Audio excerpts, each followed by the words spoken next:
மனசுக்கு ரம்மியமான பச்சை பசேல்னு காட்சியை பார்த்தா எவ்வளோ குளிர்ச்சியாக இருக்கும். அந்த மாதிரி ஒரு குளிர்ச்சியான விஷயத்தை தான் இப்போ நீங்கள் பார்க்க போகிறீங்க.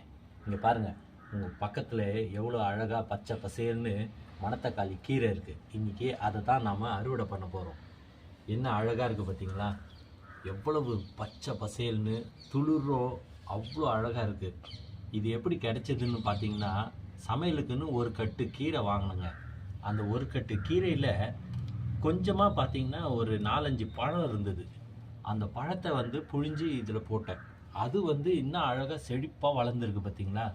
இவ்வளோ ஃப்ரெஷ்ஷாக கடையில் நீங்கள் போய் வாங்கினா கூட கிடைக்காது. இவ்வளோ ஃப்ரெஷ்ஷாக என்ன கிடைக்குமா பாருங்கள். இதில் எக்கச்சக்கமான சத்து இருக்குது.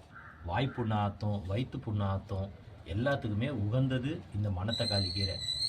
சும்மா கொஞ்சோண்டு மண் எடுத்து அப்படி போட்டு நட்டு வச்சது தாங்க. எவ்வளோ செழிப்பாக வந்திருக்கு பார்த்தீங்களா? ஒரு கட்டு 30 ரூபா கொடுத்து வாங்குறீங்க. அதை நீங்கள் இப்படி பண்ணிங்கனாவே அழகாக சூப்பராக பாருங்கள் எப்படி இருக்குது பாருங்கள். இதை வாய்ப்புண்ணு வயிற்று புண்ணு எல்லாத்துக்குமே நல்லது. கொஞ்சமாக பருப்பு போட்டு கடைஞ்சி வைங்க, கீரை சூப்பராக இருக்கும்.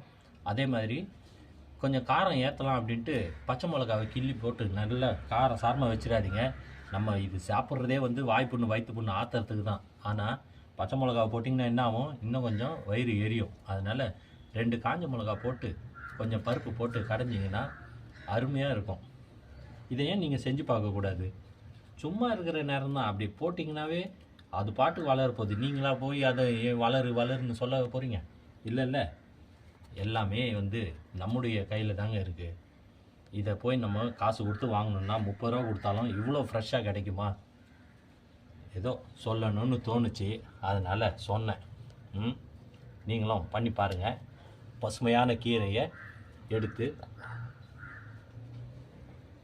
நீங்களும் அறுவடை பண்ணுங்கள்.